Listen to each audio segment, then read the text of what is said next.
Hi, it's been a while. I apologize because Crocodile. like half of it was my fault, the other half was because Carlo fucked off somewhere and didn't tell everyone. I went to the Philippines.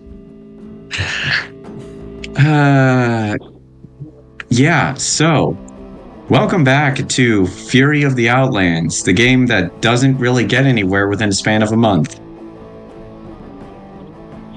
As always, I am your Dungeon Master Dan. I am a theater freak and a TTRPG geek. And we are on episode 17, though we should be on episode 20-something by now. Like I said, I do apologize. Part of this is because of personal stuff. They're not really personal, but when I say I'm a theater freak, I mean I actually do theater, and I'm in the middle of stuff like that up until for another 2, maybe 3 weeks. I honestly lost count. But hopefully when that clears up, we'll get back to our regularly scheduled programming, however that may be. Also, for some reason, we got almost all of our cast today. Let's go. Hi, everyone. We are down to Wyra because she is at work for the foreseeable Sundays, so there's a good chance we're gonna have to reschedule shit. Imagine working.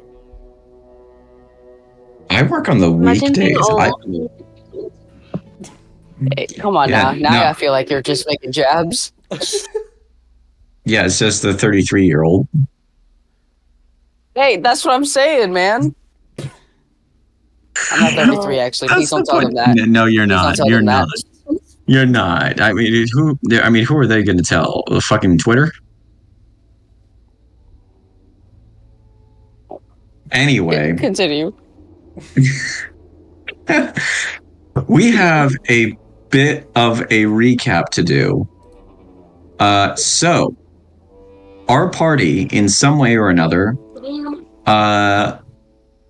through the sort of orders of the leader of the coalition, a Drakon by the name of Onyx the Blood Knight, decided to traverse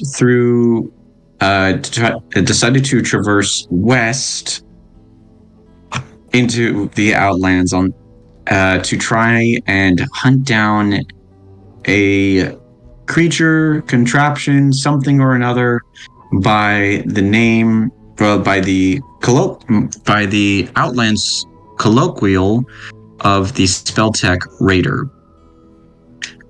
After getting some intel from the Crescent Hollow, and then eventually within sort of the settlement areas within the area known as Apex, it was discovered that the Spelltech Raider was heading into the territory of the Lions of the Sands, which was Arakion's old stomping ground that he did not want to go to. Yeah. During this time, I avoided it as much as possible. During this time, Crystalina ended up learning a little bit more about our not tiefling friend, Icarus. If you haven't seen that episode, go ahead and see it. Honestly, the name kind of spoils it, but you know what? Episode titles do that. The biggest kind of is, well, did you watch it? Clickbait. No. Okay, so did any of the three that weren't in that episode, so basically Angel, Rozzy, Carlo, did any of you guys actually watch that? I did not. And I know Carlo didn't. Angel, I'm guessing you're also a no? No, sorry, no to what? Did you watch the episode that kind of teases a little bit into Icarus's backstory? Oh, no. I saved those. I'm more going through Arakion's POV right now. I'll probably look at bonus episodes like when the campaign is done. I want to keep myself in the dark, like fair. How Arakion is. Fair. Method acting. So after that, and also meeting some form of a weird prophet that gave Icarus something that we're not going to talk about. Or we might, I don't know.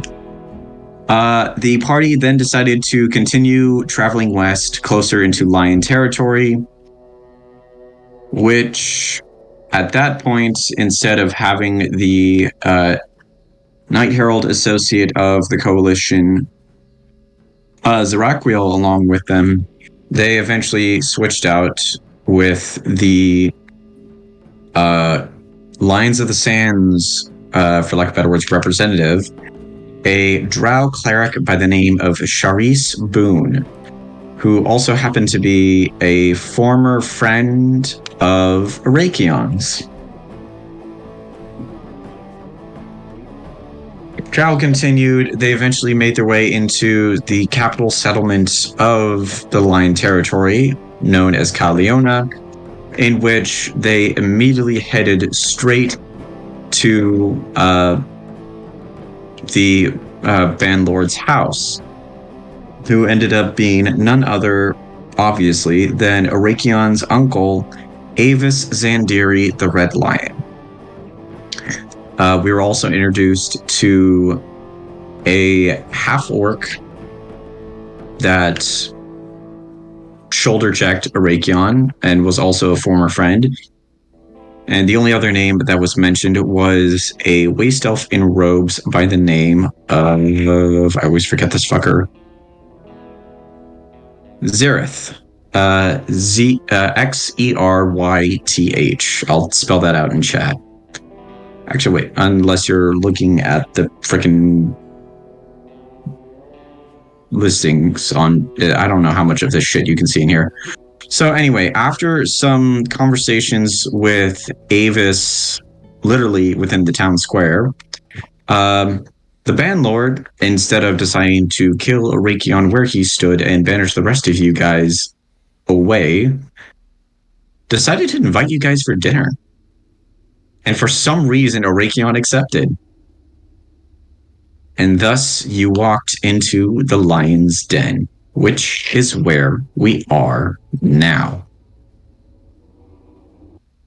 So, at this point, you've made your way inside the building that is inside the building, and the Waste Elf Xerith has kind of given you not necessarily independent rooms, but there's this kind of open space area that has a few bunk beds that you guys are able to rest at until you guys are basically kind of summoned for dinner with Avis.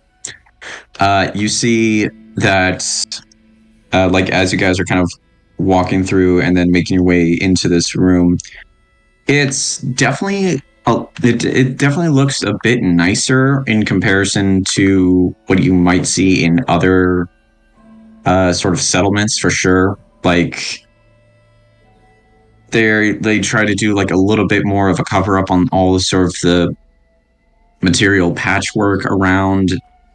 There isn't like dust or sand too much along the floor. The bunk beds are decently sturdy, and I mean they don't necessarily have like full like nice mattresses, but it's more like some sort of softer material that's still a little bit on the firmer side. Then Xerith kind of looks to you and is like, I'll be sure to come on back when it is time for you all to dine with Lord Avis. If there's anything you need, please don't hesitate to call out. And then just basically leaves at that point. I will also say that in this room is how many fuckers are you? Yeah, is the four of you guys and Charisse in the room at the moment. And Tracy. Wasn't Tracy here as well? Oh, or yes, and whatever Tracy. Her name was. Yeah. Yeah, and Tracy, who is your Contact. Who's your contact associate from the Sisters of the Flame, that is otherwise known as Rogue. Relationship status. But for now, it's complicated. So yeah, Rogue just kind of looks to you, Arakion, and is like, okay, I just probably lost a few bets because I thought he would just. I honestly thought that you would just start a fight as soon as you saw your uncle. Trust me, nothing would want. That's something I would want very badly, but my uncle's a patient man, if not anything. I knew he wouldn't just kill us right there on the spot.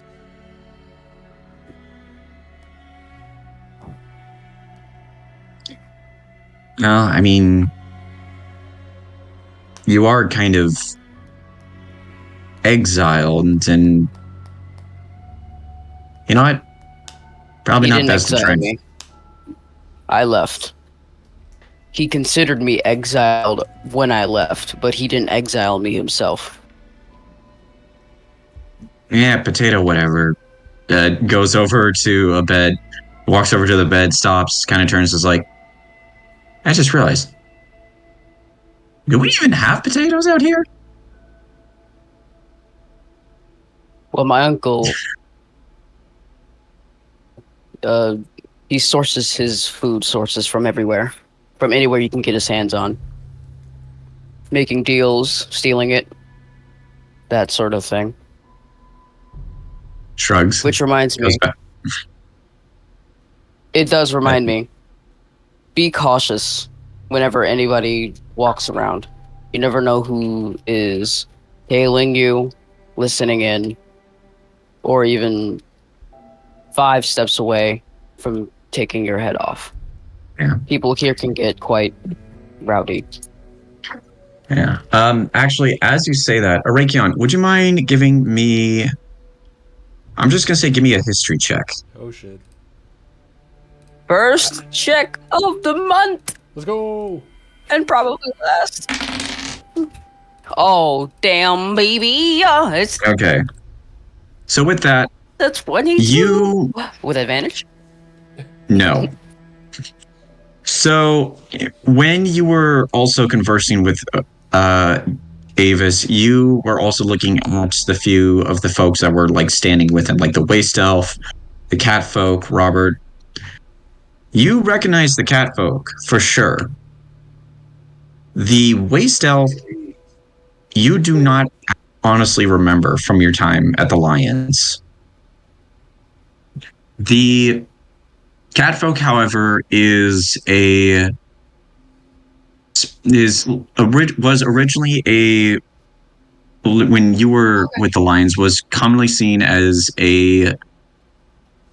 was kind of seen as one of the spies for the Lions, but wasn't that high up when you left. And then, like I said, the waste elf Xerith, you do not recognize at all.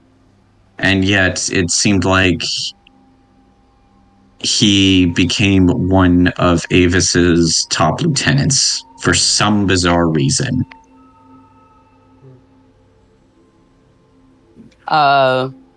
So with that knowledge, he's gonna mostly keep it to himself. But every time he, now that he knows that, well, now that he recalls this, he's mostly, whenever he sees that waste elf or if he's walking alone, he's constantly not exactly looking specifically for him, but he knows to keep him in the back of his mind. If that makes sense. Yeah. So yeah, that. They must know who I am. Is there anything else that any one of you guys would like to do before the dinner or whatnot? When I pull up to that crib, it goes. I don't think so. I'm just preparing to hopefully watch Arakion make it out alive. All right, Icarus, what about you?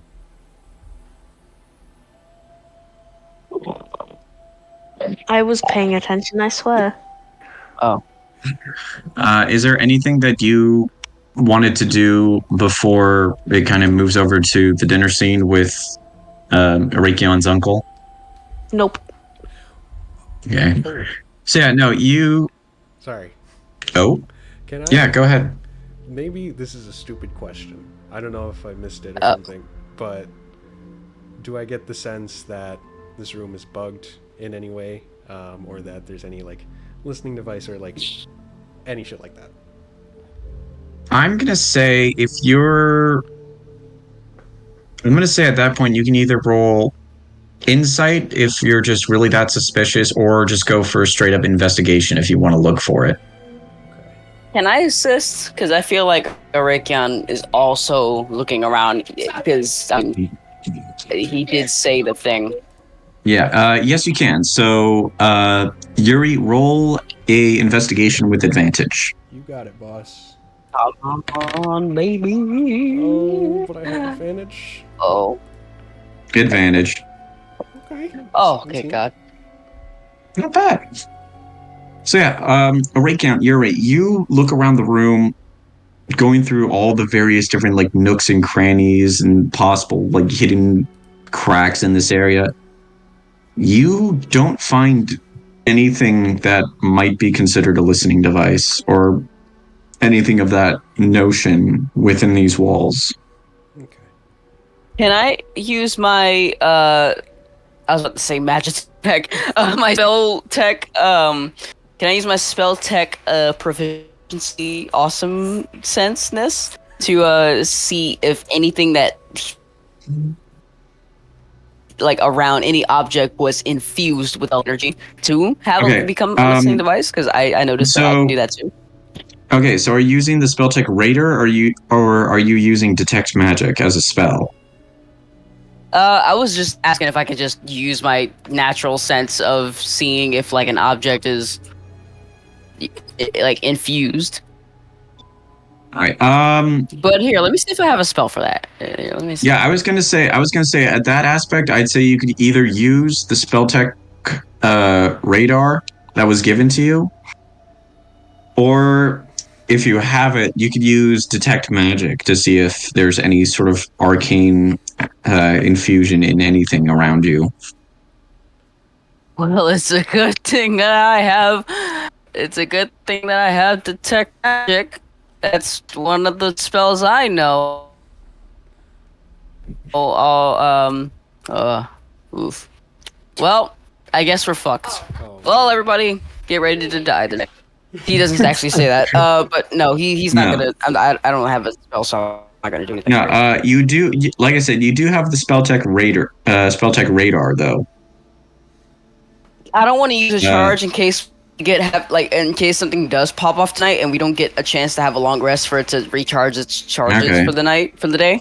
Okay. So things might go off and we may have to leave early. Okay, I'm gonna say the only other thing you could possibly do is maybe I'm gonna say you could also roll an Arcana check.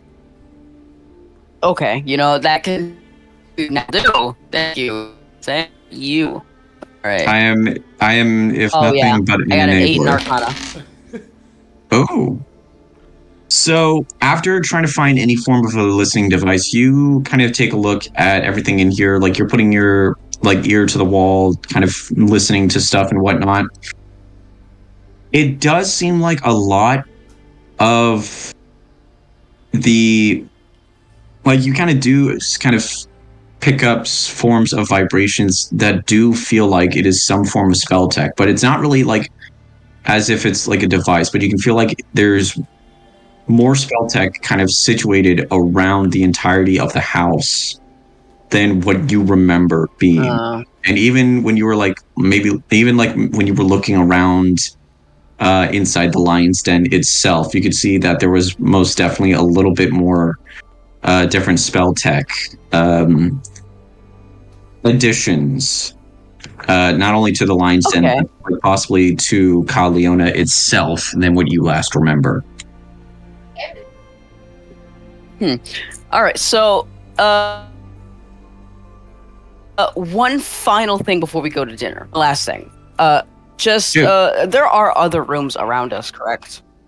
Just trying to be extra safe here. As of right now, there is one. There is the door that leads out to the hallway. From where your room is at, but and there are like other rooms within like the Lion's Den, yes, and some are like not that far from you, but there are no other doors within the room you're at now except for the one that leads out to the hall. Oh, well, like, okay, well, what I get I meant was in the hall, like, you know, like how usually like a corridor with a bunch of rooms are there a bunch of rooms around us? Like, you know. Okay, yeah. Okay, so the hallway itself is a little bit on the shorter end than what you would see from like an inn or a tavern, but there are like a couple of other rooms alongside yours before it leads out to sort of a grander aspect, which eventually on kind of like the other side does lead to, as you would remember, would lead to not that far from where Avis's quarters are. Okay, so then he's just gonna go outside into this corridor and pick up on any other arcane stuff, like specifically at the end, like the furthest away from our room in that corridor as possible, and see if we can pick up on anything. If that's just like normal for there to be spell in the rooms, and if there isn't other spell tech out of the rooms, then we'll just like I have to warn people. Just that's how we know it may be bugged here. Yeah, not like bugged, but like, you know, like it could cause like a curse or whatever. I don't know. Yeah. I'd say go ahead and roll me another Arcana check. I got this one in the back.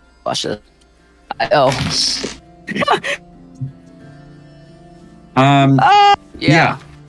So you walk outside. You kind of feel around the area, and like even though you did get like a 10 and whatnot, you can still kind of feel and see that there are other forms of spell tech within like the corridor itself, like the couple of areas, like the couple of other rooms that have the doors maybe cracked open or maybe ajar. You could see that there are maybe a few smaller things of spell tech, but no, you look around and kind of like what you've seen throughout Kaliona and even within the room you were at, it looks like that Avis has been implementing spell tech a little bit more since you left throughout kind of the entire complex. Okay, well then, I think I got my answer. I don't need to be out here anymore. So he'll go back into the room and just get ready for dinner. Okay. Anything else, or are we all good? All good. I'm all good. All right. So yeah, I'd say about hour and a half or so goes by. If it matters, you guys get a short rest, but it doesn't really. You eventually hear a knock on your door, and it opens to once again see the waste elf Zareth, kind of show his face, and he kind of goes, "Begging your pardon, Lord Davis, and dinner awaits you." All right, I look at all the party members, like giving a nod to everyone. Big Bill back. Yeah. Zareth doesn't really wait for your response, but kind of starts to walk away, leaving the door open in some possible assumption that you were in some kind of assumption that you were going to follow him. which at your own pace, I guess you do. Eventually, eventually, once again, you are led sort of to the grand hall within the Lion's Den. A semi-large table is set out. Not necessarily in the center, but a little bit closer to the... Not necessarily throne, but at the very least, it's a fairly large chair in which Avis Zandiri, the Red Lion, sits. Sort of along the edges of the table, you see there are four other chairs, two of which sit Zirith, the catfolk, and the other two are one is for Charisse, and the other one at the moment stays empty. And the rest of you sit however you kind of wish to across the rest of the chairs, which are they're not necessarily of shittier quality, but you can tell these were definitely the ones that were kept in the basement, if that makes any sense. The pity chair. Yeah. Damn, didn't even put in the effort. Fucking hell. Your uncle sucks. No, I'm just kidding. Oh yeah, this is definitely the worst thing he's ever done. Yeah. But God, standing improper chairs. This guy's stinks. set out in the table in front of you guys is you can like when you had the meal with Alessia at the Night Heralds, it was definitely more lavish than a lot of other dinners within the Outlands themselves, but it was still most of it was still from within the Outlands themselves. This kind of takes it a little step further.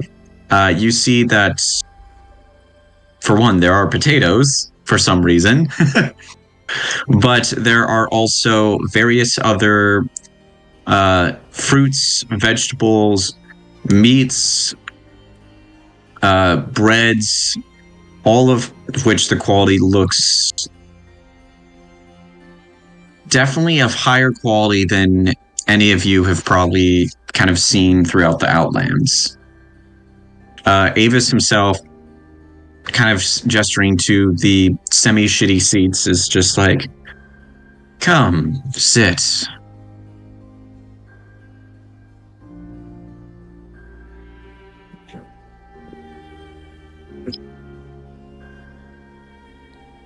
Hello? Nope, sorry. So yeah, no, as he does, Charisse kind of takes her spot in one of the couple of seats. Like, the way it's set out is that it's Avis kind of sitting in the center. Zirith, the waste elf, is set to his left. The catfolk is set to his right. Charisse is sitting next to the catfolk. And the other chair sitting next to Zirith is at this point empty. And then there's the rest of you guys. I'm just waiting for Arakion to take a seat so I can promptly sit next to him. What do I say? I definitely want to sit next to Sharice's ass. Like, fucking, like, goddamn. I'd rather not, because she sucks. And I don't like her. Well, I mean, not me, like Arakion. Arakion doesn't like her. She's a bitch. Let me stop. Okay, but I might take the seat next to, I'm sorry, I can't pronounce that race self-saying. What's the name again, sorry? Zirith. Zirith, yes. Like I said, let me...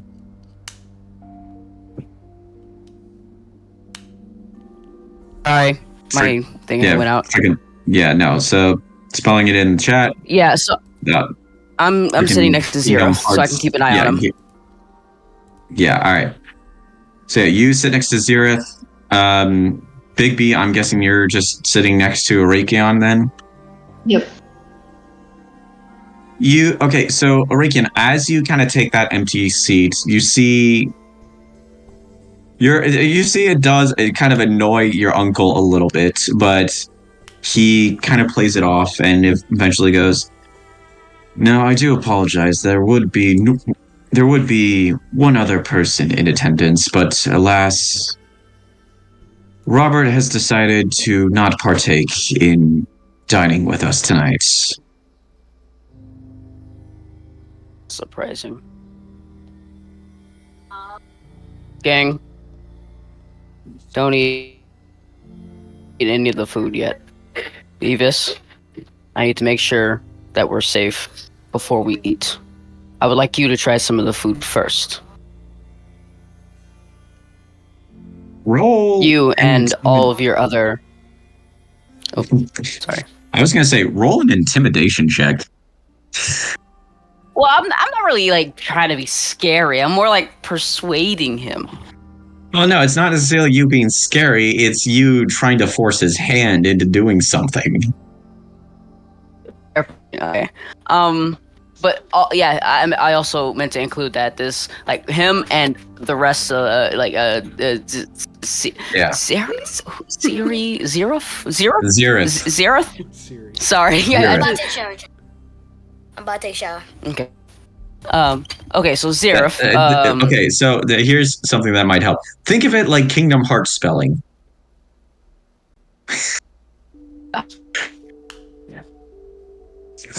The X is a Z for some stupid reason. Zereth. Zereth. Okay. So yeah, Zereth. Okay. Sorry. Roll Zereth intimidation. and everybody else. Yeah. Okay. Just roll intimidation.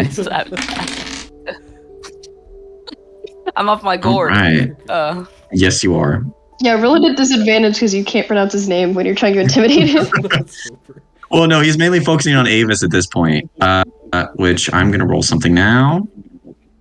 Ooh. Damn it.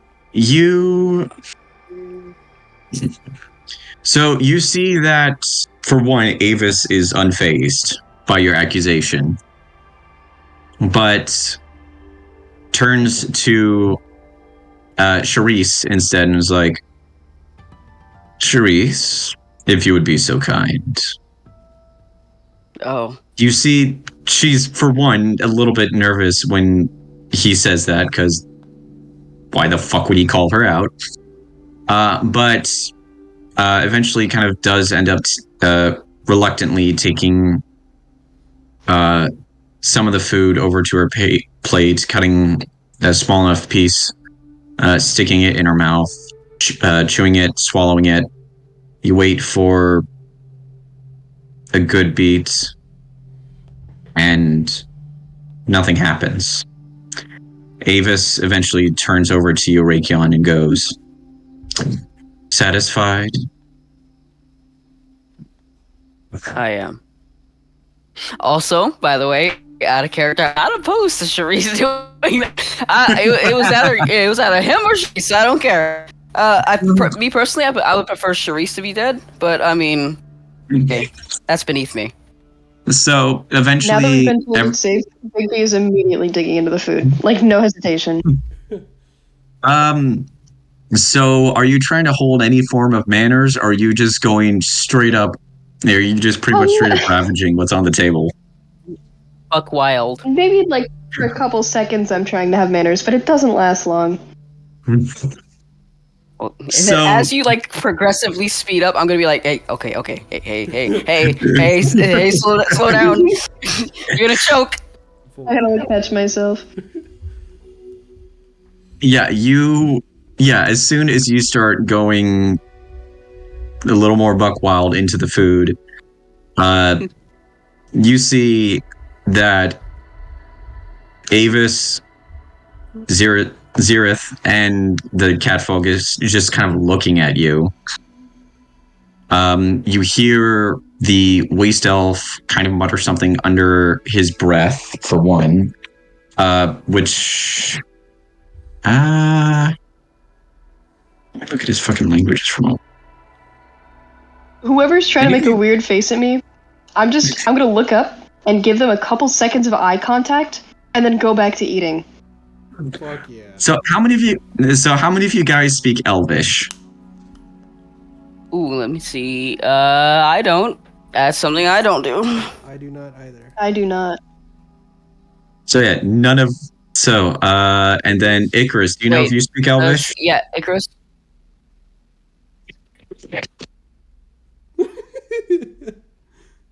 Did he fall asleep? Oh Lord. Maybe. No, I'm just Oh in the my middle of a fucking God. conversation. The one. Oh. Lou, do you know if Icarus speaks Elvish? No, he doesn't. Okay, so yeah, none of you guys understand what Xerath just said. I think the idea is like shit talking. I get the message. Thank God, these fucking guys. They come Yeah. over here, eat my food after I offered it to them. How dare they? Eventually, after everyone starts to kind of eat a little bit, Avis looks to you again, Arakion, and goes, "So, you say you're working to try and rid the Spelltech Raider. Is that correct?" Nothing more, nothing less. No trouble either. Definitely not no trouble off of my reputation. But I am curious, if your contract allows, who perhaps might be your client? I'm the client, firstly. Secondly, that's classified. I'm just here to kill the thing that's causing you trouble, so I can get my money and get the hell out of Kalia once and for all. Fair enough. Our scouts have seen it reaching closer and closer to Kaliona, but as far as we know, it is a bit harder to track than we initially thought. And it has ended up destroying much of not only my scouts, but my transports as well. You see, Xerath, after taking a sip of what looks to be possibly wine, goes over and says, "This raider itself is a waste of Spelltech, Lord Avis. Surely whoever designed it was unsophisticated in the true arts behind it."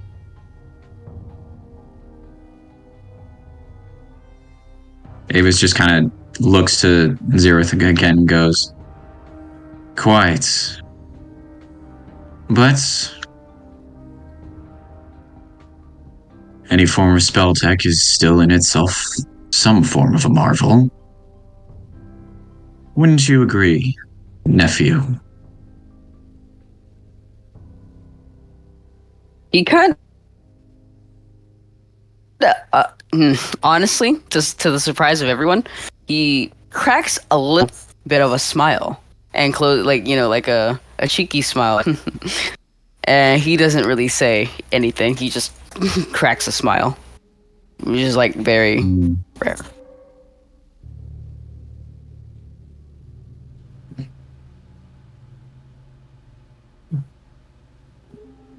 Avis again kind of gives you a bit of a cold stare, turns to you, Yuri, and goes, "I don't believe I've seen many of your kind out here. Tell me, where do you hail from?" Baron's Rest, sir.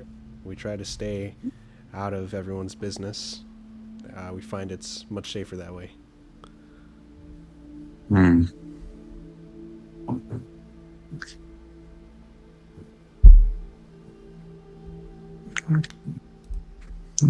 I'll admit, the generosity have been fairly rare throughout these parts, but I have seen my fair share.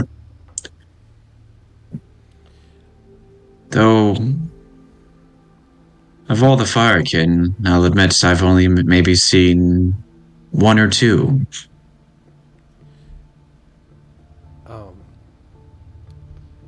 Forgive me if it's overstepping, but did you catch any of their names?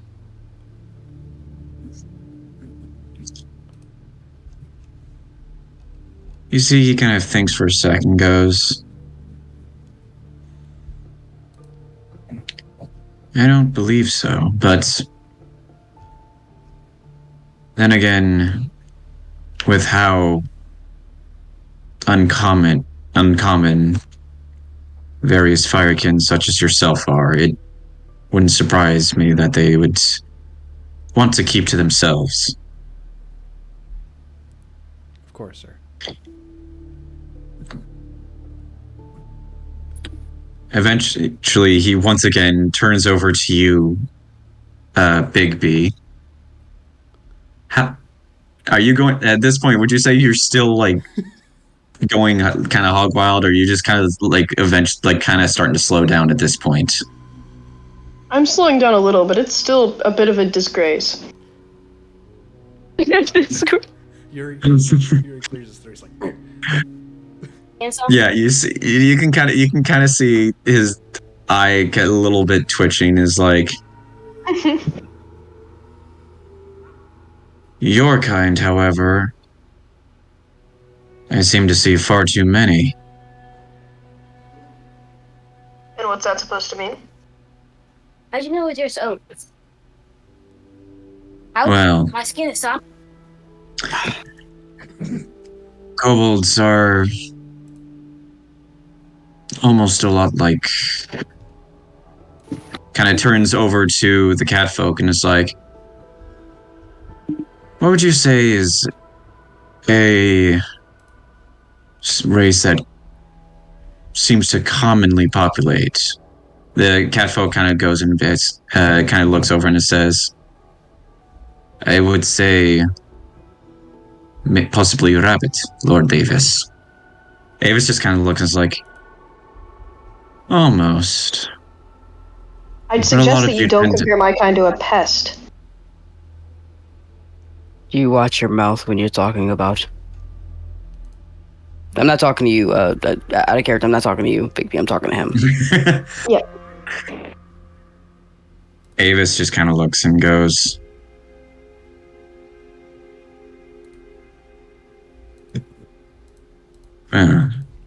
they are seen as more akin to dragon folk than Drak Henri. That already itself. This is not the subject This is not the subject we're here to discuss. I want to know, do you accept our terms? Where is the raider?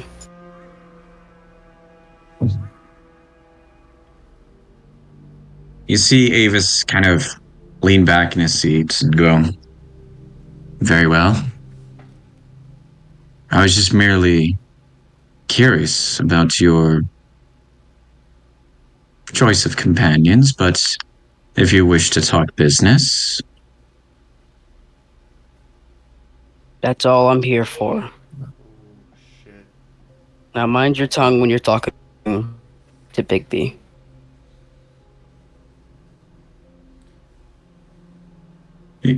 You see, he doesn't acknowledge that last bit, and eventually says, as far as we know, the raider itself is still within Lion territory. Whether or not it is within Kaliona, not even the tech priests at Zareth's command have been able to divine where exactly this location of his might be. Tell me, what exactly is it that you know specifically of this ire of ours? Wait, say that last part? This Ire, or like irritation. What exactly is... Okay, it's like why am I irritated? No, what exactly do you know about this irritation? Like, basically, what do you know about the Spelltech Raider? Okay. He's large, firepower that can take down an entire raider, damn near an entire raider clan. And I happen to know a person who happens to be linked with that, which may also get me a little bit of closure. You see the catfolk lean in and go, "You know of someone that is of alliance with this thing?" Oh yeah, if you'd even call it an alliance. That thing is not living, as you most likely can tell. This person we've had a little bit of a run-in with their specter, so to speak. So, two birds, one stone. You see Xerath kind of listening, eventually kind of gets more irritated with you and goes, "I'm surprised to see that someone of such skill within Spelltech, such as yourself, would say that that the machinations by it are non-living." Well, I'm sure you can confirm so, considering your people were the big target. So you should know more than I do up close. I will admit that I am skilled within the arts. However, that is where you and I only stay the same. For you see, I am of a belief that within the core of a machination, and you see at this point the catfolk is eventually kind of pushing his head into his hands in an almost "dear God, not this again" situation. Avis is kind of unfazed, but as Xerath goes on, it's like, I am of a belief that within the core of every machination created through Spelltech manifests an arcane spirit of sorts that rests Who are you again? within the device. Who are you again? He kind of cuts him off. He says, I'm sorry, who are you again? I don't believe you have a stake in this conversation. Avis immediately Especially looks not to you. not talking about a part of something that has been ruining things around this country. Avis immediately kind of looks to you, snaps, and is like, I'd say you should mind your tongue against our latest lieutenants in the terms of the Spelltech fields. To put it simply, he's basically taken your job. So this is my replacement. Oh, if you ask me.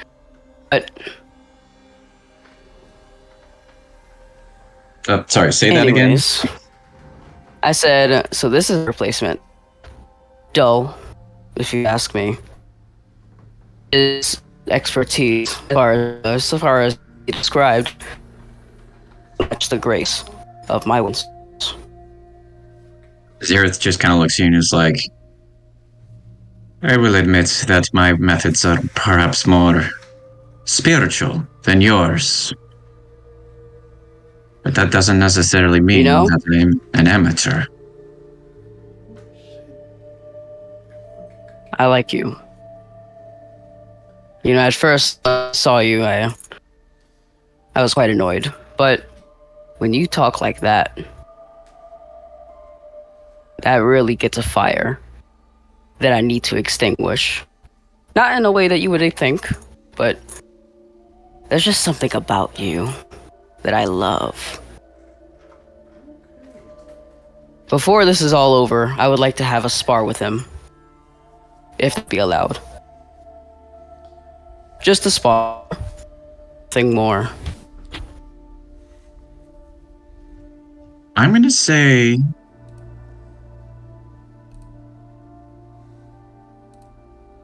I'm going to say just roll a straight charisma check here. All right. Shit, I always press the wrong goddamn button. Oh, damn. Well, I'm not very charismatic. Wait, can I roll a lucky? Can I roll a lucky? You can roll a lucky. I keep forgetting you have that fucking feat. God damn it. So it's I got 2 above it.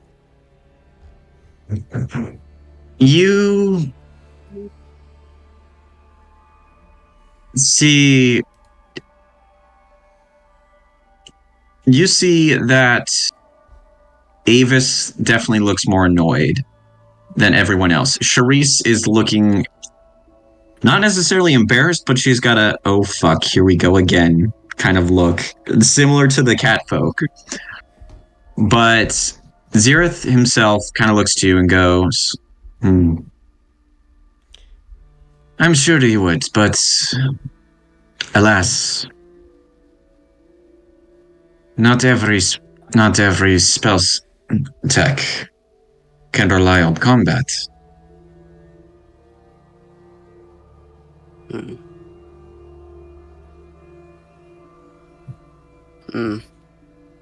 And then he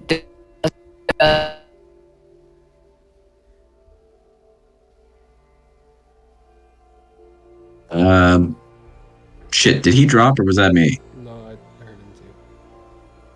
Yeah, he's Fuck. gone. Angel. And he's gone. So, while we wait for him to come back, this episode is... I was no, gone? wait, never mind. Yeah, you did kind of drop there, bud. Oh, my bad. Sorry. He just goes, and then he just immediately just goes back over to Avis and says, "So, have we reached an agreement? I take this thing off for you, and we stay within your rounds with no trouble at all. If not, then I guess you'll just have to find a way to catch us before we can take out the thing that's clearly becoming a hindrance to you." You see Avis look to you and go, I will say that so long as you are in continuance with your contract, I will say that you are allowed to roam Kaliona. You may even peruse and shop within the vendors here, with no trouble from me or anyone else. When the contract is done, You go back to try to hunting me. Well, that in itself is of a more personal nature than the contract, but I will say that you can, if you've complete the contract, you may leave my territory, and no harm will come to you until you step out of said territory. And then after that, then we will see. But as I said, your personal hunting, as you phrased it, is of a more personal nature.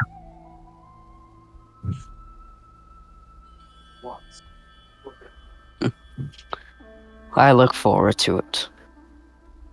And then he gets the chair, like he scoots the chair and he stands up.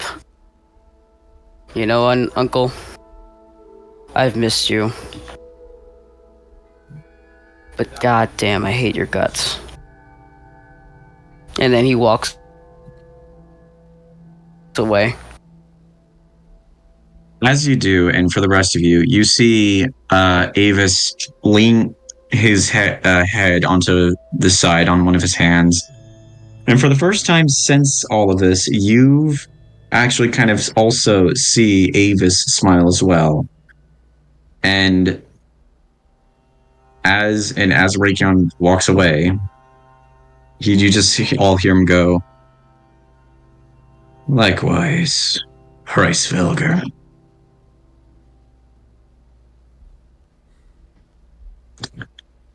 In the meantime, the rest of you enjoy a very lovely meal, of which everything was far tastier than what you would normally have had.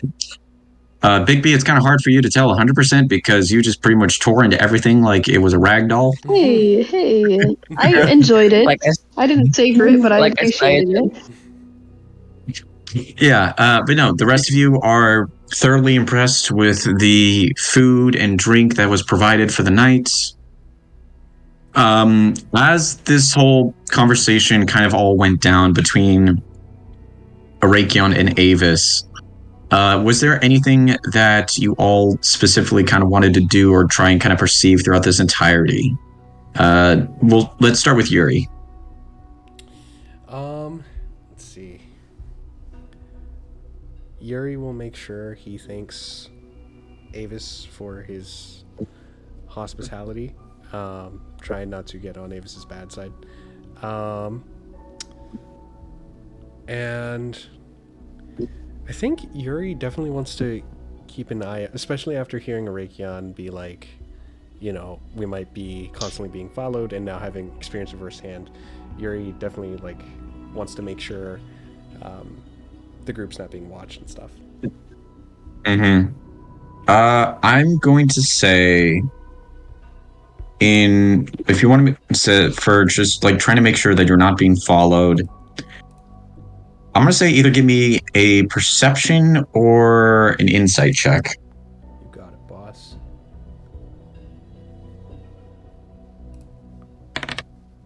Dirty 20. Okay, so you are throughout the so like after you had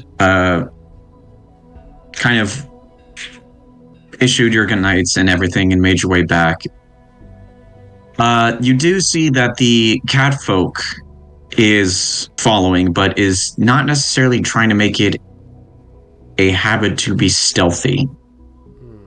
But like as soon as you make your way over to like he's probably a good maybe 20-25 feet away and is like in clear view, despite the fact that this sucker is like in dark leathers, has got nothing flamboyant. Like everything about him looks like he might be a stealthy person, but as of right now is in broad view, keeping an eye on you. Okay. Up until you make your way back to your room, in which he eventually turns off and makes his way back to the grand hall.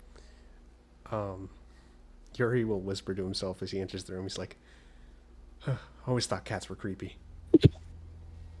All right. Icarus, what about you? He doesn't. He's not. There's nothing. Honestly, the only thing that's probably on your mind is why the fuck when they allow me to have my horse at dinner? Yeah, he just wants. He's just thinking about Nugget. He's like, just thinking about Nugget. Yeah. So yeah, no, you're mainly thinking about your horse. While Nugget is not was not allowed to be in the room with you, somehow the fucker managed to find a window not that far, like within. They'll find a window outside that is within your room, so just kind of just kind of has his head sticking in your room when you come back in. Nugget. This fucking horse, dude. There's also maybe bits of glass that are kind of on the floor. Oh my god. Okay, well, he's gonna clean up the glass. Yeah, no, you're gonna just see Nugget sitting there. It looks like no, like you walk in, you see Nugget eat the glass. Huh? Couldn't Nugget eat the glass? Wouldn't it just like melt inside of him? Ironically enough, when you do see him, it does look like he's eating something, and it sounds very crunchy. Oh. Oh. Great, he's hungry.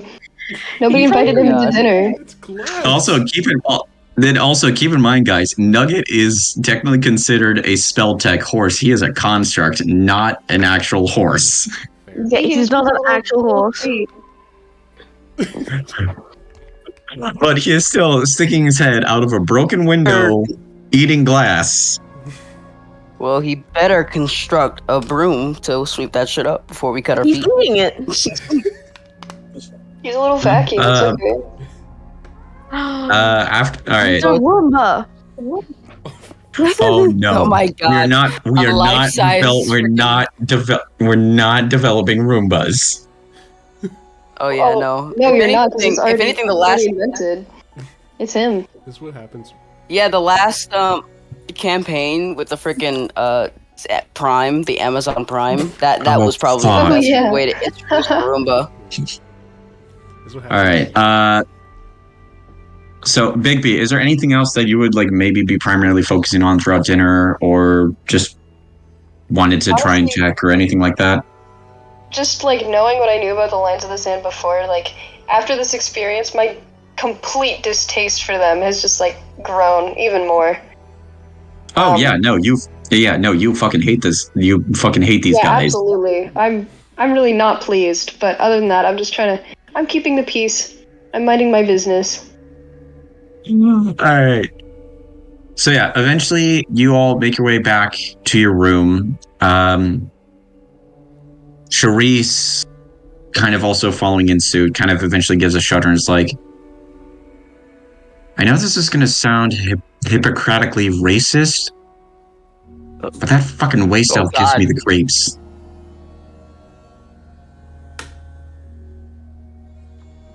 Who is she saying this to? She's saying this kind of out loud as soon as you guys make your way into the room. Oh. Great count. I can't even think to that. Just that he's ignoring. There have been creepier people before. Yeah, but I don't know. Like, don't get me wrong. Xerath himself is a skilled artificer, but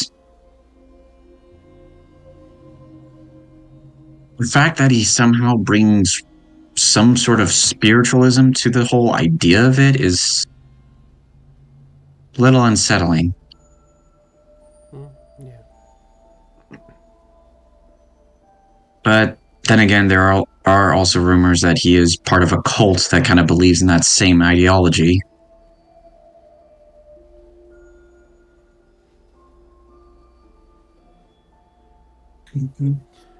I mean, if it wasn't for Xerath, there was probably going to be chances of Robert being in charge of weapons specialty instead of him.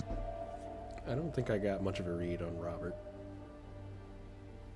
No, you guys only met him once outside the front of the lion's den, and he just pretty much shoulder checked Arakion to the ground.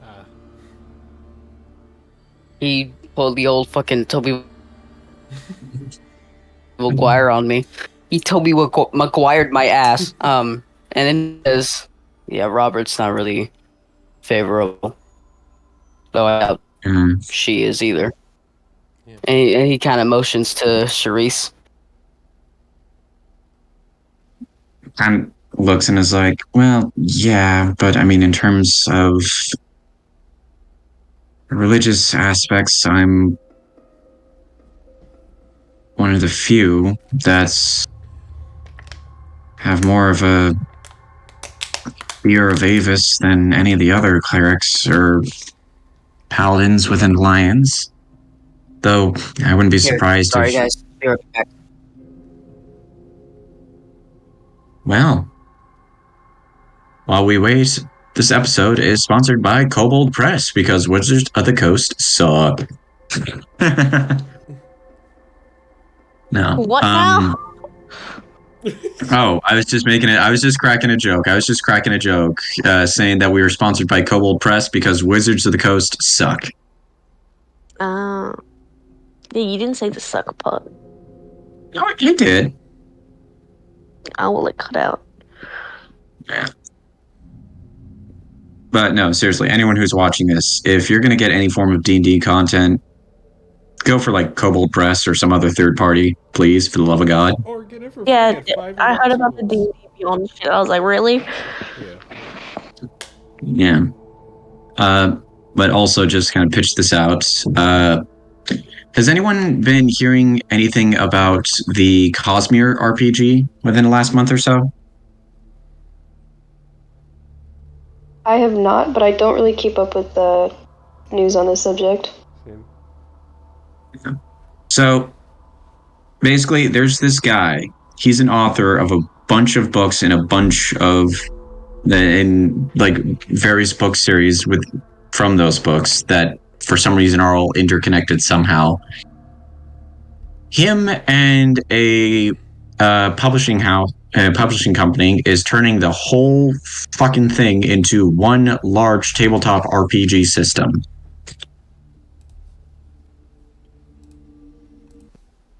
They started a Kickstarter sometime last month, met their initial goal within 2 days, and as of right now has almost $10 million backed on it. Wow.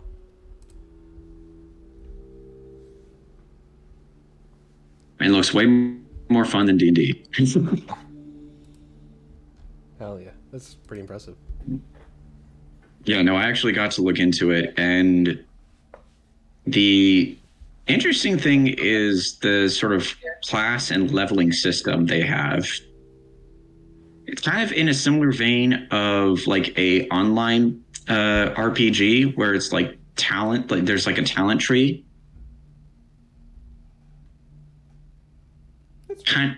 Oh, hi. But the kind of cool thing is that multi-classing has no requirements and there is no level cap in this game.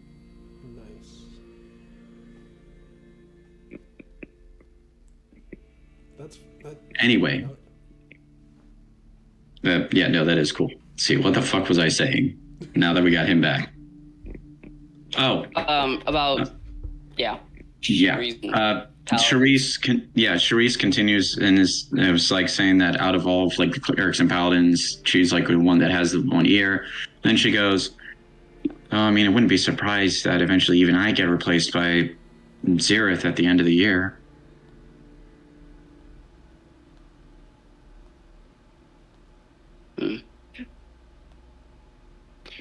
Anyways, I think we all should get a rest so we can get ready for the hunt tomorrow. Yeah. Rogue. If anybody needs to do any shopping, then we can do that before we head out. Yeah. Yeah, Rogue claps her hands and is like, that sounds great. You guys rest. I'm going to go do some fun stuff. Oh, no. Yeah. What do you plan to do? Please try not to get yourself in hot water. Okay, so you know that saying, birds gotta fly, some type of four-legged animal has to run, rogue's got a rogue? I've literally never heard that in my life. No, I've never heard that either. In my entire time of knowing you, I've never heard you say any of those words that you just said. Well, let me put it to you this way.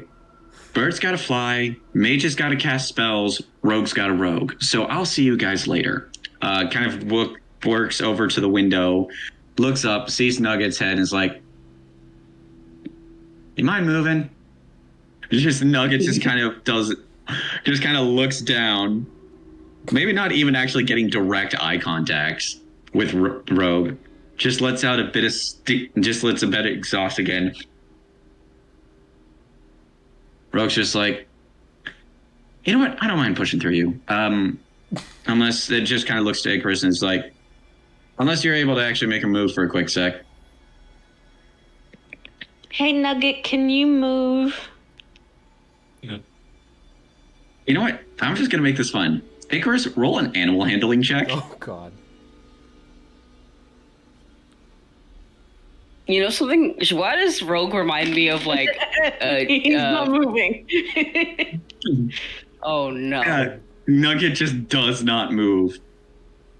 Rogue just kind of looks and is like, fine, I'll take the front door, you fucking savages. walks out, opens the door, closes it with a slam. Why does out of character? Why does she remind me of Yuffie from FF7? Well, I mean, everyone's got to have a Yuffie. She like disappears and reappears. Yeah. She just disappears, reappears whenever she wants to. Like, hey, I'm still here. Yeah. Yeah, except for instead of a very aggressive monk, she's a rogue. Actually, well, I no. mean, Yuffie's a ninja. Oh, shit. I was thinking of Tifa. Yeah. So, yeah, no. Yeah, because I was about to say, technically Tifa's not a monk. She's a pugilist fighter at best. Which, yes, that is a thing. That is a subclass of fighter I have, thanks to Kobold Press. This goes back into what I was saying. We're not sponsored. We're going to get taken off the Twitter. No, we're not sponsored, but I love some of their subclasses more than I love D&D, Wizards of the Coast. If they asked us, we definitely would. Yeah. I mean, if we were Give more us popular, money? yeah. Give us money? Give us If we were more popular, Give yeah. us money? Give Give us all the free Cobalt Press books. Anyways. All right, moving on. Yeah, so Arakion says, like, all right, I'm gonna go get some rest, everyone. All right, you go on to bed. What about the rest of you? Yuri conks out. I'll follow suit. Yeah. All right. Hey, you guys, as a quick warning, I may have to leave in like an hour. Fine. All We right, can make it work. Yeah. Okay.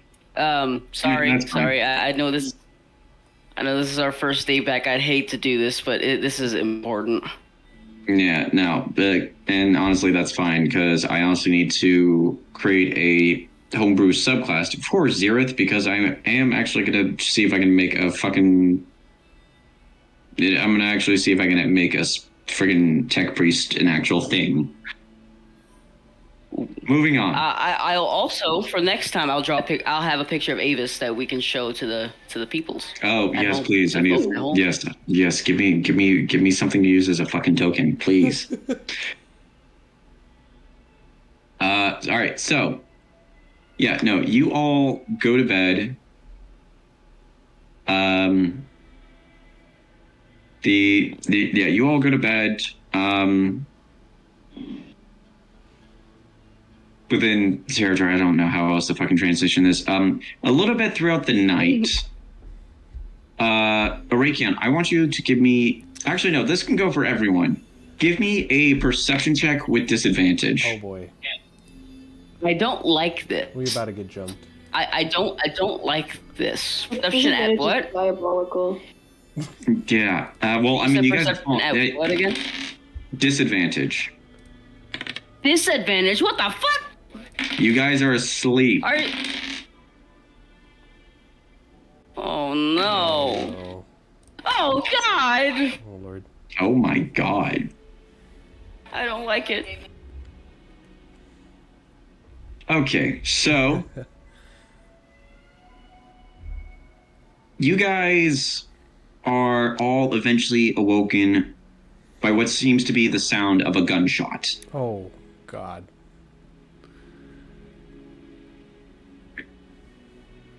Arakion, when you wake up, you realize that this is coming from what sounds like close to where Avis's quarters are.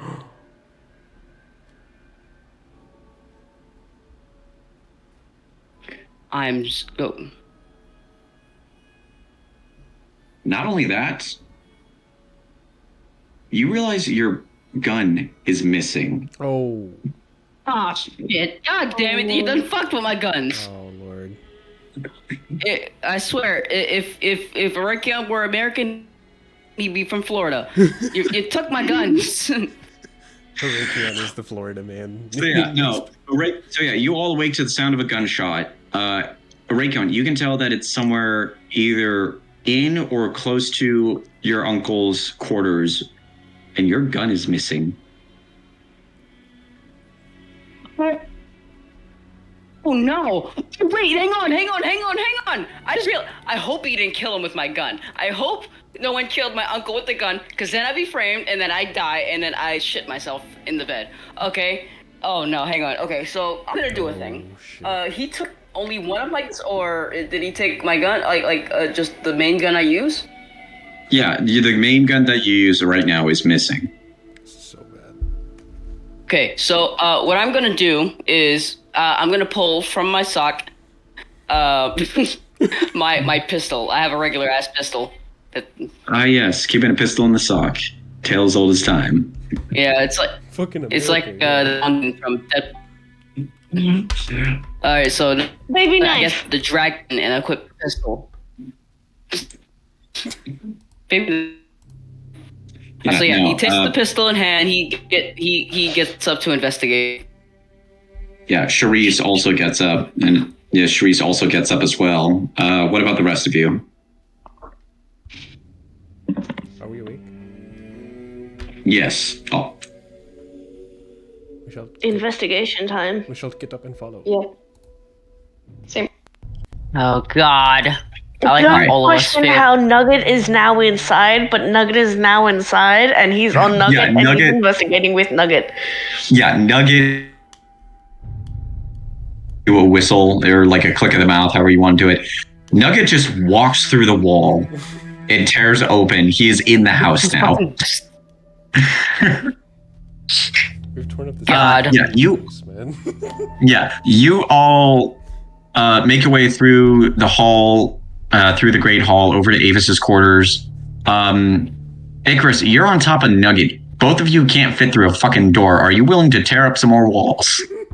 Yes. Oh my fucking God. Okay, so yeah.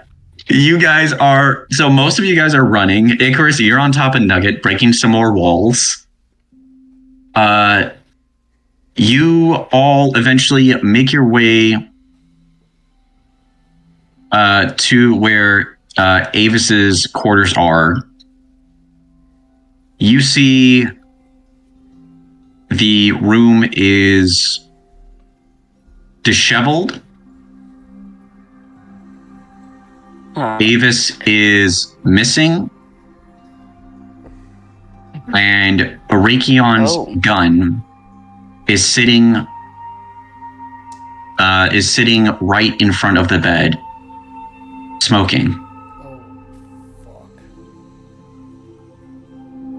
Oh fuck. Who did it smoke?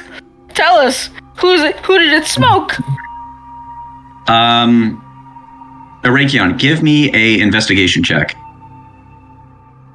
I'll assist. Okay. Well, I mean, the body is right there in front. I'm just messing. Okay. Yeah, I think we got this one in the back. I have +5. Okay, or not. Okay.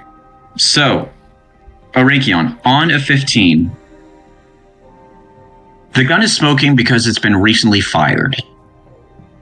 You can see on the bed that there are, within the sort of semi fancy blankets and sheets, there are dark stains upon them that are wet and fresh.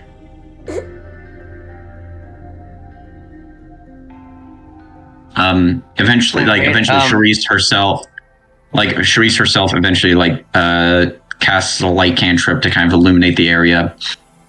You guys all see that the bed itself is stained with blood. Okay. The room itself Okay. the room itself looks to be in ruins, as if it was ransacked or there was a fight going on. But Avis himself is missing.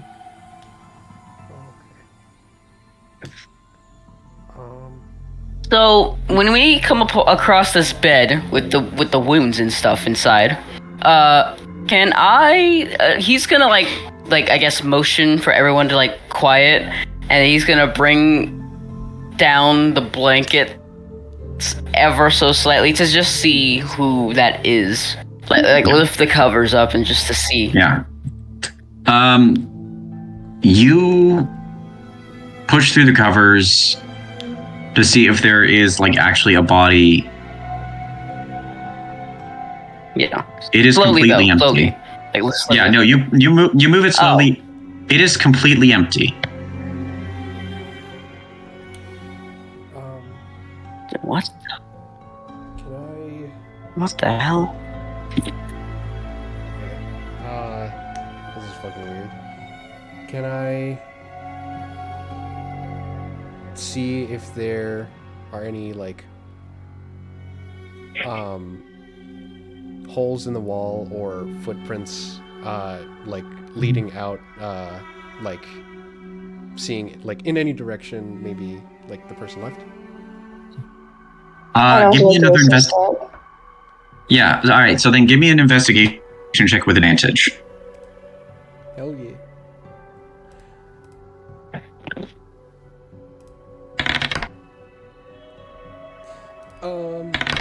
Okay, 16. Okay. So with the 16, you can see that there is, at the very least, one bullet hole within the bed itself, where the stains of blood are. The room itself doesn't have. It looks like there are. It does look like lots of it was destroyed, as if there was some sort of a fight. But it doesn't look like there are really any forms of footprints nor any other extra bullet holes within the room itself. It is at about this time you hear the sounds of footsteps getting close, torchlights starting to come towards your guys' direction. As you see the catfolk, you see Xereth, you see Robert, and you see about 10 other lion soldiers, all armed. Oh, shit. Stop. Robert, Stop right there. You see Robert kind of looks and is like, what's going on? We don't know. Evis is missing, and someone took my gun.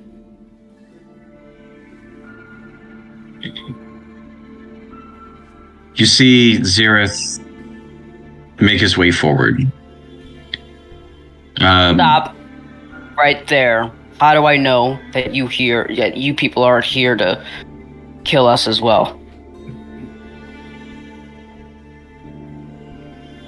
You see the catfolk look to you and go, if we were here to kill you, why would we use something like this, making the Lord Avis disappear?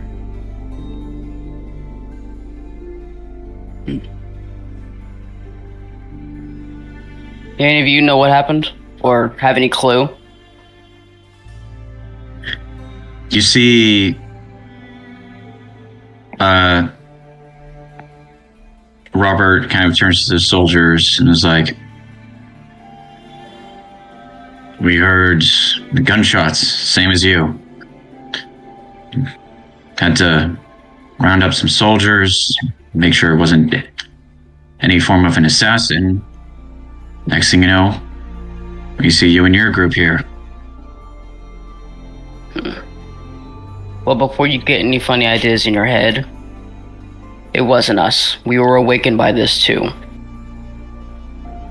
We should do a search. Xereth looks to you and is like,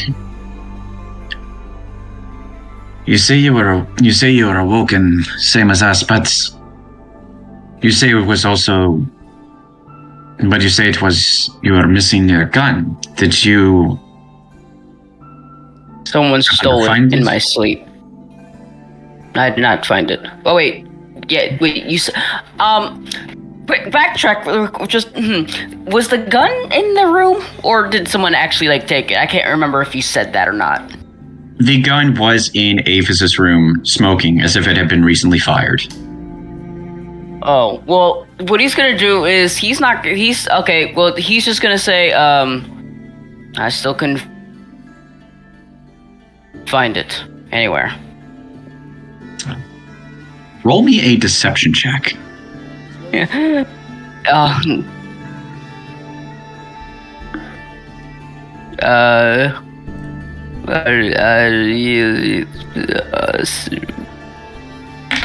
Oh God. Okay. We're decent. We're decent. You see Zirith look to you, kind of give a nod and go, very well. However, we would like you and your party to return to your quarters, as this is now an investigation. Why? So we can sit here around, be killed by my own gun? I'd rather not. If we can find a way to apprehend this person, then maybe it'll be the better for all of us. Because I still need Ace alive, whether you guys like to believe it or not. Robert looks to you and goes, "You're not a lion anymore, Arakion. You have no jurisdiction in these matters." You're right. But then again, I'm not aligned to anything. And I need Evis alive. And if I don't go out there and you guys fail to do your jobs, which, Robert, let's be honest here.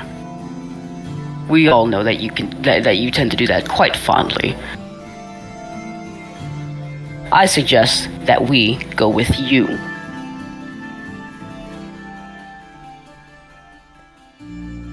You see, first off, Robert's pissed at you, which is always a lovely sight for you to see, as it is a very common. It's a common one. However, Robert, Zirith, and the catfolk kind of pull into a small conversation before they break off, look towards you, and go. You see Zirith go, "Very well. If you wish to be in some form of this investigation, I will allow one of you to help with the immediate one, while our clan spy Nightclaw here gestures over to the catfolk, who I should have given you the name of beforehand, will conduct an immediate investigation. Nightclaw, all one word. Nice. Will conduct an immediate investigation of Lord Aphis' room. Only one is allowed to be within the room itself at the moment. The rest of you can wait out here with the rest of us. In the meantime, we will have patrols scouting the rest of the Lion's Den and within Kaliona.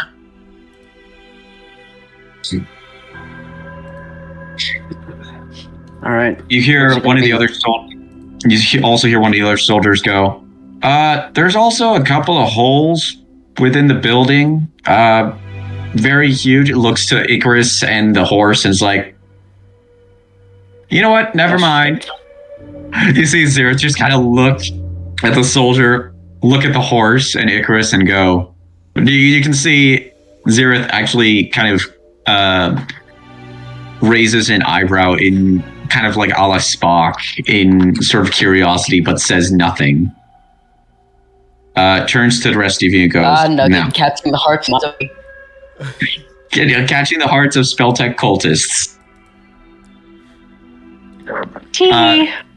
Zirith then looks to the rest of your party and is like, now, which one of you will be assisting Nightclaw in the current investigation at the moment?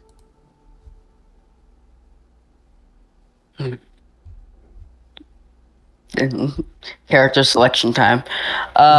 So, out of character, what do we want to be? Everyone? You guys? I don't think I should go because I've only got one perception. Yeah, my perception. I think Yuri might be a good pick. Oh, you have bad perception? Well, it's investigation, right? Is it investigation or perception? Either way, it's a wisdom-based skill. Fair. I have a +4. Or actually, no, investigation. No, actually, sorry, investigation's intelligence. Yeah, no, my bad. You're good. What's...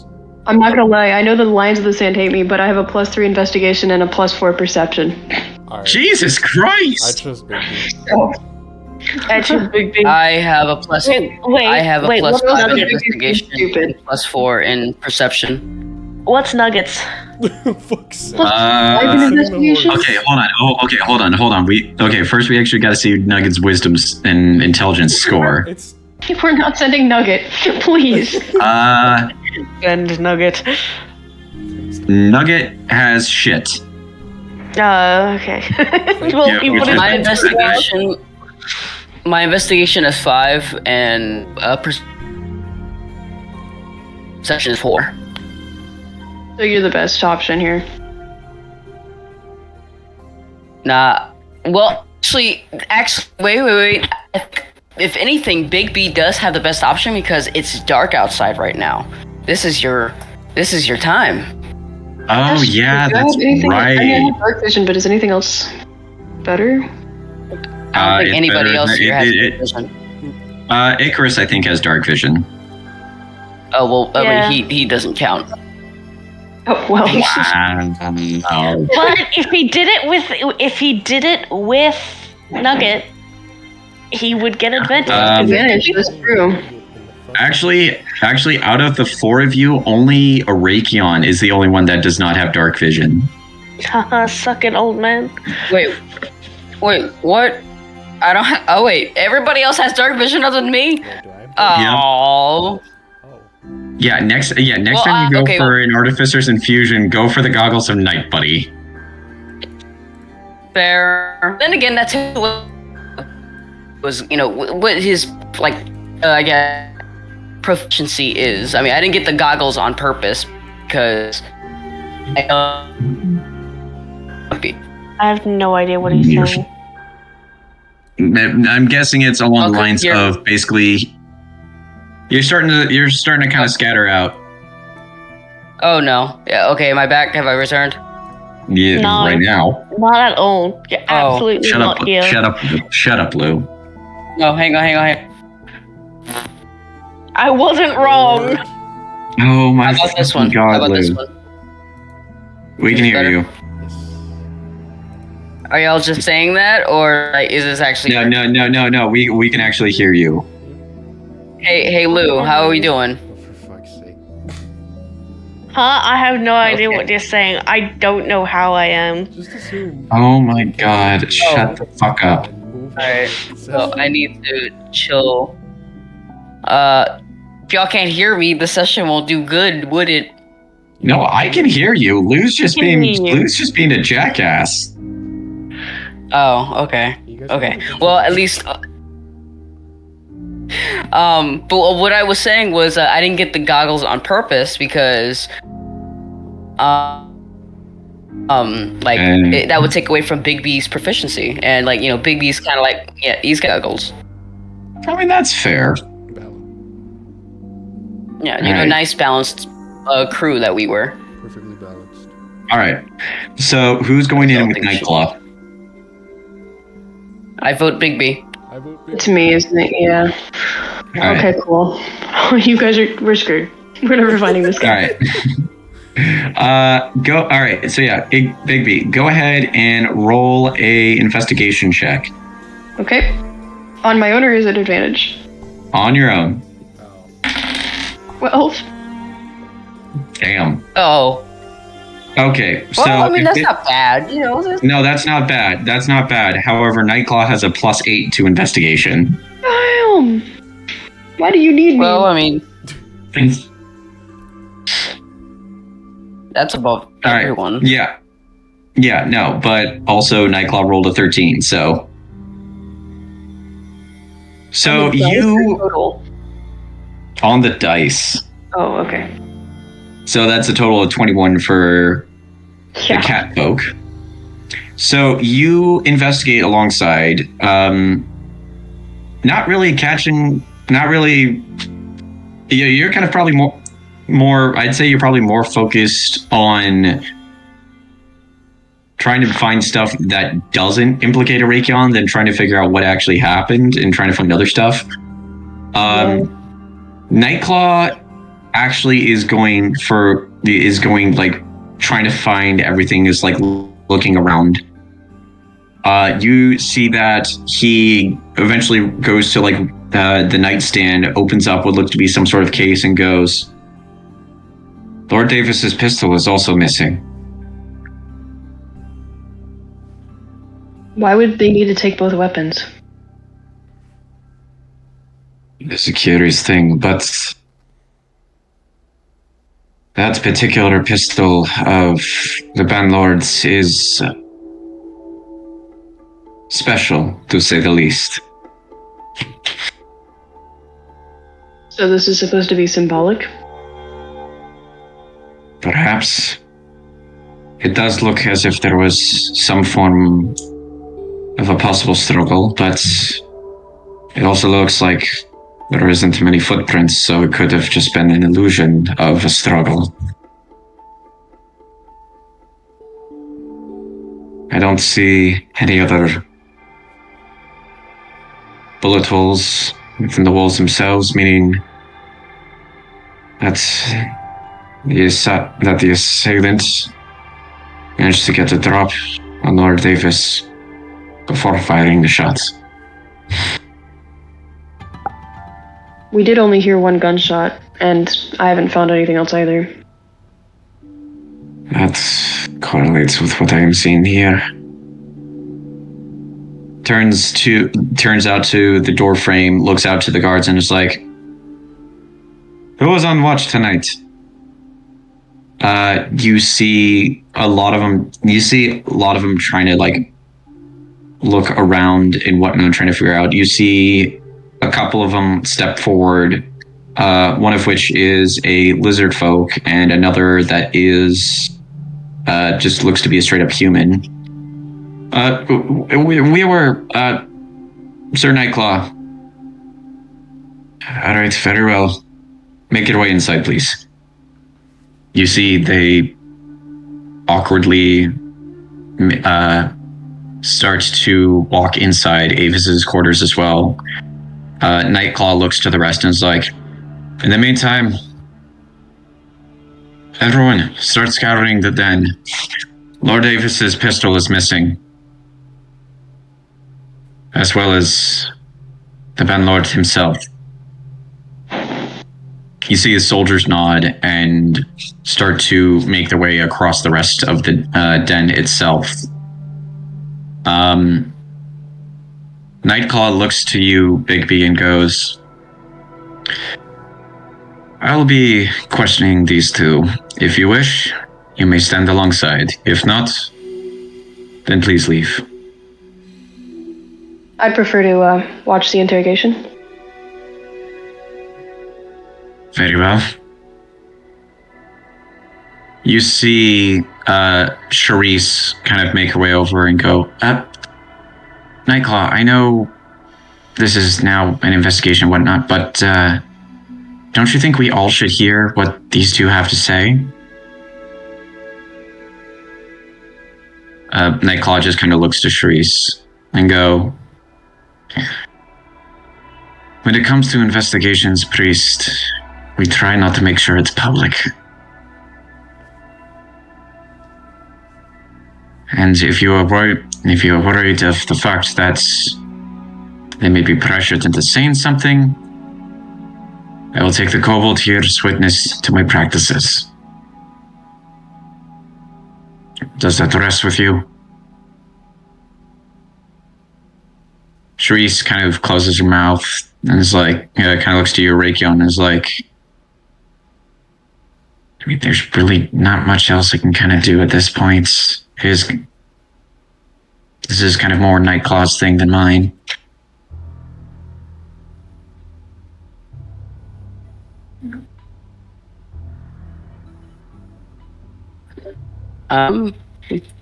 Yeah. He doesn't really say much of Charisse. He's looking onward. Right. Nightclaw then just kind of nods, looks to you, Bigby, and it's like, very well. Come on then, kobold. You make your way inside with the two guards and Nightclaw, and he closes the door. During this time period, What is the rest of you going to be doing? Arakion's gonna wait right outside this door until B is finished. Even though he didn't really want to be there, he still wants to make sure he's safe. So he's just kind of carrying the door. Right. Just like, hey, I'm waiting till you get out, buddy. Please go ahead. All right. Yuri, what about you? Yuri's chilling too. I think he's got his head down. He's really just trying to piece things together. It's like, why specifically Arakion's gun? Why, like, weren't there any footprints leading out? How did the person leave without being found? Like, he's trying to piece together what he can. Okay.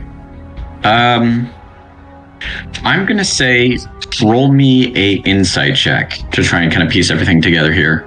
You got it, boss. 12. Okay. So, from what you can see, the idea as to why steal Arakion's gun almost seems kind of obvious. The tension between Avis and Arakion is not necessarily well known throughout the Outlands, but at the very least it's well known throughout the Alliance. So to use the gun itself to possibly point suspicion to Arakion as to what's happened with Avis kind of makes the most sense and would be the most obvious outcome. As to why have Avis be kidnapped completely, you're not entirely sure. Something about that doesn't quite add up in itself. If someone wanted to implicate Arakion in attacking his uncle, why not just leave the body? Or if Avis is dead, but if it was just something that may have been like a wounding shot, why not still leave Avis so then he would find reason to eventually then throw suspicion towards Arakion? Nothing about that makes any sense. And the only other thing that doesn't make sense in your head as well is why steal Avis's gun? I mean, you don't understand that 100% because you have no idea what the hell. You don't understand why anyone would steal a victim's gun anyway, other than the fact that, hey, it might fetch a pretty penny, but so could anything else that is probably within this building.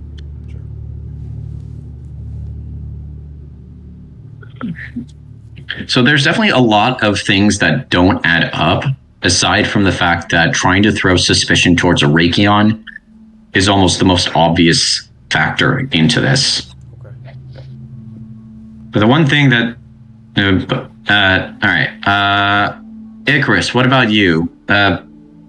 You just going to be chilling outside waiting for Bigby, or you just going to be causing more shit with your horse? No, let us sniff around, see what he can find. If there's anything he can see from the outside perspective, maybe if the horse Nugget smells anything. Okay. Let me see if Nugget has any good bonus or anything that might help in this situation. Nope. But it does have magical resistance, which makes sense. Okay. So I'm going to say if you're going to be using Nugget as a means of an investigation tool, roll a animal handling check. But if you yourself are going to be if you yourself are going to be the main focus of using to investigate things, roll an investigation check. That was a lot of words.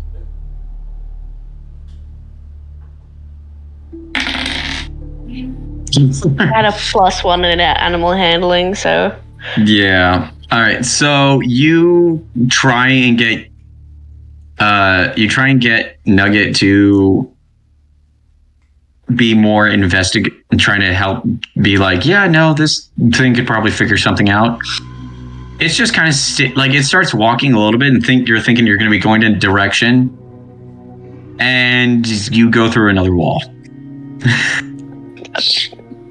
And not only that, after that, he starts eating a little bits of the wall itself. The lion's den is fucked, man. He's like the fucking Kool-Aid manic without the Well, no, because he's not even running. No, he's just not even running through the walls. He's just walking, and it's just breaking the wall itself.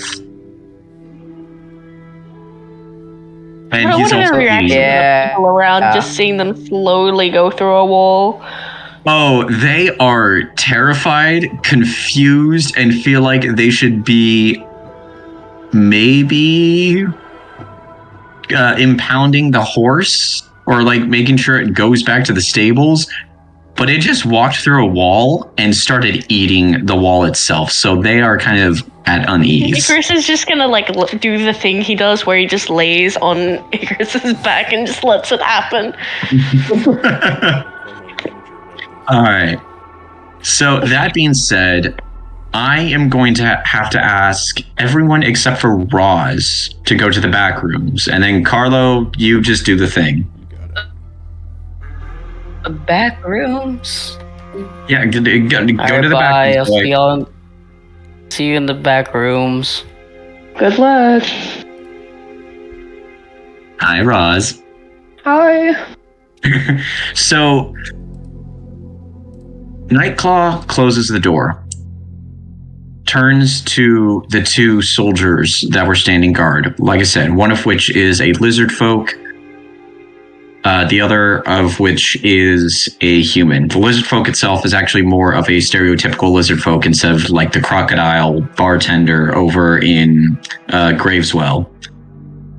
Nightclaw pulls a stool that was just kind of thrown off to the side, sets it down on the floor, sits in it, and kind of puts his hands to his chin, looking at these two, and it's like, now, tell me about your shift. You see the lizard folk start the conversation. It's like, well, we were relieving a couple of others from the shift here within the interior side of the den. They were going off to the barracks. We were about maybe 30, 40 minutes into the patrol itself when we kind of had this sort of bit of unease, I guess. The human is like, yeah, no, it was weird. Like, there was someone else watching us. And, I mean, Lord Nightclaw, we know that you are of a more stealthier situation, so we thought it was just you coming to check up on us. But when we kind of turned to look around, nobody was there. Nightclaw just kind of raises his hand. It's like, how far into your shift before the gunshot was heard? Oh, I'd say maybe 45 minutes into our patrol, not long afterwards. Go on. The human goes on and is like, yeah, no. And then we continued a bit. We saw a couple of figures rolling through going through. We assumed some of which was from the patrol. It's another patrol itself. Next thing you know, we heard the gunshot from Lord Avis's room. We were about to make our way over when we ended up actually seeing someone run in the opposite direction. Did you catch a glance of who this person might have been? No, but we knew that they were taller, a bit more of a muscular build. they had some form of scales and horns along their body. Maybe some Draconry, but we couldn't quite see exactly who it was. But they were running in the opposite direction. Can you tell in which direction they were headed? The lizard folk is like, yeah, they were heading to the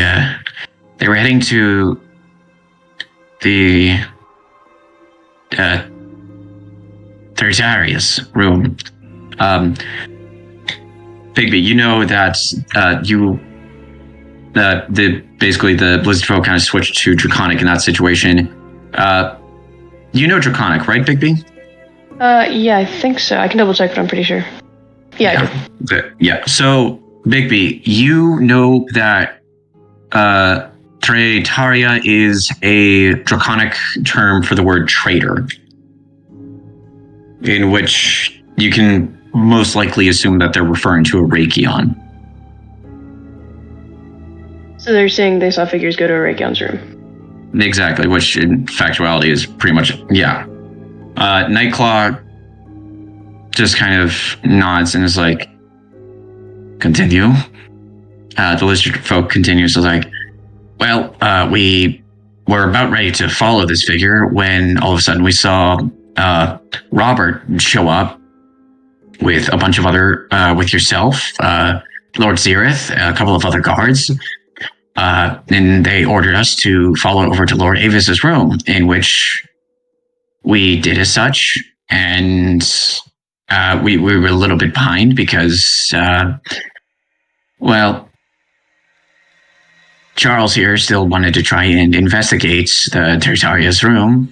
You see, the human is like, well, I'm sorry, it looked suspicious. Nightclaw just kind of looks at him and is like, enough with the arguing. How behind were you when the rest of the group made it over to Lord Davis's room? Not by much. I'd say we caught up with maybe in a couple of minutes, maybe less. Nightclaw just kind of nods, turns over to you, Bigby, and is like, oh, this is technically considered my investigation. I think that I will allow you to have a couple of questions that you may ask these two here. Thank you. I just wanted to ask, so you said you intended to investigate the figure that was seen going into our room. Yeah. Well, I mean... And yet somehow you didn't have enough time, but you went to investigate Avis's room after the gunshot. So what were you doing between that time? We were, as we said, we were going to investigate, but then we were stopped by Roberts and the rest of the group that was coming towards Lord Avis's room. They told us The rest of the group started investigating Lord Avis's room after the gunshots. You should have had time between the figure going to our room and the actual shots being fired to investigate. You see the human start to cut in and is like, yes, but like as we said, we trailed a little bit behind as we were still curious as to the figure itself. And when we started to lead towards that direction, my comrade here felt a little bit irritated trying to disobey orders and persuaded me to then eventually continue with the rest of the group that went to Lord Avis's. Did you get any viewing of what the figure looked like other than a silhouette? Well, as we said, the best we can make out was some type of Draconry, muscular, most likely a man. We couldn't quite tell what color scales he had, but it looked like he had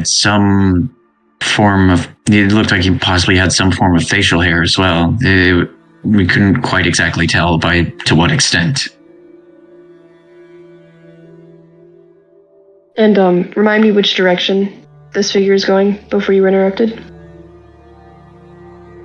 They were leaving Lord Avis's room and making their way over to the Reisfelger's room. You see the lizard folk just like, for the love of God, Charles, you can call him Traitaria, that's what he is.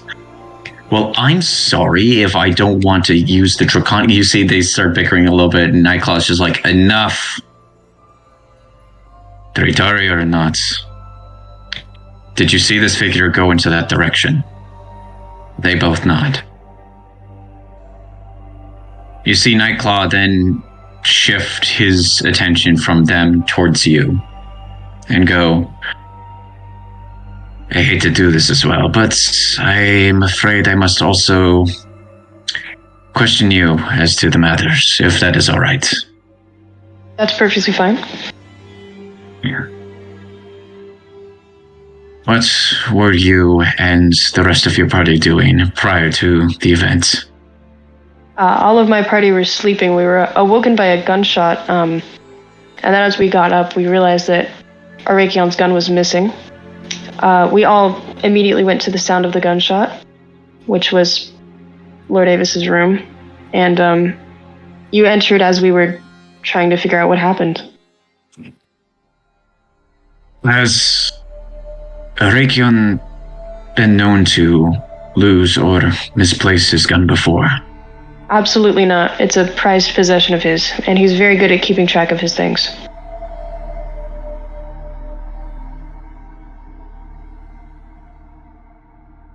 Can you be certain that every member of your party was asleep prior to the gunshot? I have no reason to believe anybody was awake. Very well. There is also the matter of Lord Avis's pistol missing.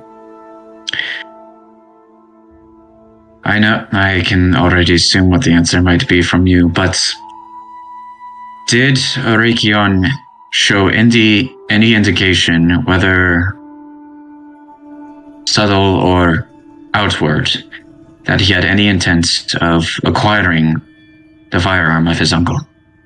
Not at all. I wasn't even aware of the, symbolic importance of the pistol until we realized it was gone, and you told me. Well, much like with your friend's firearm, Lord Avis considers it a prized possession of his, and it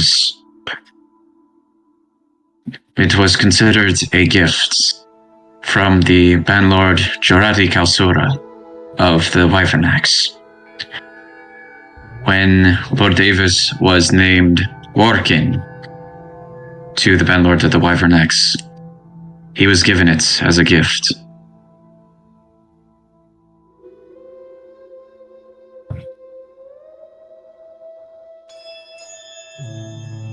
Hope we're able to find the pistol, along with Lord Avis. Final question. Is Arakion's gun still missing, as he says? Or was he eventually able to reacquire it? As far as I'm aware, we still have no idea where it is. Unless he's out looking for it now. Roll me a deception check. Oh, Lord. What is my deception? Okay, I'm scared. 3. Okay. You see Nightclaw nod, his cat eyes, one of the only few things that seem to be almost illuminating within this room itself, aside from the small amount of light from the spell that Sharice had casted. He nods, looks to the two soldiers and go, as of now, the two of you are relieved of patrol duties throughout the rest of the investigation. Remain in the barracks until I call upon you for further questioning. Dismissed. The two of them nod and then make their way outside. Nightclaw then turns to you, Bigby, and goes, I believe that for you and your companions, you are allowed to continue to assist in the investigation, but for the time being, I would prefer it if you all went back to your quarters for the night, and I may call upon you again in the morning. This sounds fine with me, but you might have to bring it up with Arakion. That may be the case, but as of now, he has no say in the matter. Regardless of what he says and what you may believe, he is still a suspect in this situation, as are the rest of you. I understand this is your duty, but Arakion has something missing too, so this is important to us. I understand. But as my half-orc comrade has made it abundantly clear, Arakion is no longer considered a part of the Alliance, and therefore any lasting privileges that would have been at the station he once held are considered moot.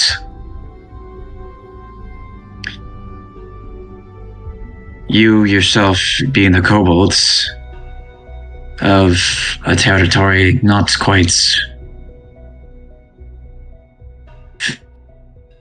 on good terms with the Lions, that in itself not necessarily puts you at suspicion, but it definitely provides some unrest. As for the rest of your friends, they're outsiders. You can see how this leans. I personally have no affiliation. I understand. I only say this out of warning because unlike most of my kin here in the clan, I hold no grudge between Dragonry, Dragonborn, Kobold, any of them.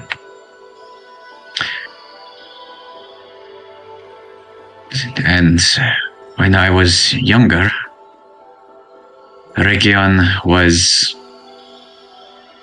someone anyone would look up to. He still is. Not enough people see it now, though. A sacrifice he made on his own. But I'm not here to dig up the past, but to find the truth and answers. You may leave. Thank you for letting me join the investigation. Thank you for allowing to bear witness. It is something my people see as always an importance, and it helps put some people at ease. Of course.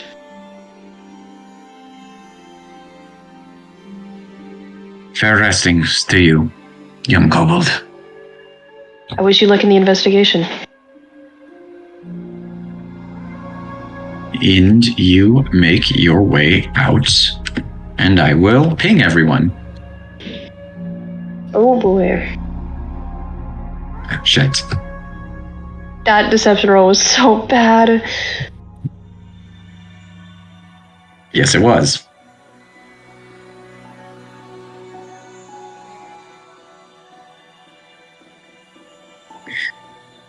Hey, Hey. I hate to be the bearer of bad news, but I have to leave. Ooh, we're gonna have to save the update for next time. Yeah. Yeah. Oh. Yeah. With that, I guess we can say that we will continue this next time. This was a bit of a shorter session, yes, but honestly, as much as I would love to continue this is huge Arakion. This is Arakion's story arc. So. Oh no, I'm not. I'm too scared. Yeah. So the next few weeks are going to be a little bit scattered, to say the least, in terms of sessions. I know, like, the only time I might be able to host a session on the 8th, but that is debatable at the of September. Yeah, the 8th of September. As for me, I'm going to be busy on the 1st and 15th of that month. Dang. Holy shit. Well, here. I was thinking that at least like during this week, sometime, like while we're out of the thing, we can discuss whether or not we want to change the day that we do these on, like just like Saturday or something like that. I know we can't do it during the week because people have school. Yeah, no, for sure. We can talk about that later. But in the meantime, for the sake of yet another, not necessarily another pity situation, but you know what? Screw it. This is probably the most amount of times you fuckers have leveled up, but I will allow you guys to bump to level 6. Yippee! Or whatever the next level is for you. It is 6, isn't it? So excited. Yes, it is 6. Which means... But I do have another question. I do have a quick question. Yeah. Do we get a level up? I'm just joking. Yes, you do. Yeah, this Just basically means... So yeah, no, this basically means for Arakion and Icarus, you guys to get to start the next step in the fucking multi-class plan that you are terrifying me with. Oh yeah. As for because Arakion is a artificer wizard, and I'm guessing Icarus is going. Yeah, and I'm guessing Icarus is just going full Eldritch Gatling gun. Unless there's some other plan I'm missing here. Okay, well, I'm going to end the stream, so if anyone wants to say anything before I do that, No. Weenie Hut Juniors. Super Weenie Hut Juniors. Thank you all for listening. Thank you all for playing. Sorry this was so short, but hey, at least we got it. We got the next part of the story arc going. And we'll see you guys next time. Pretty well. Bye. Bye.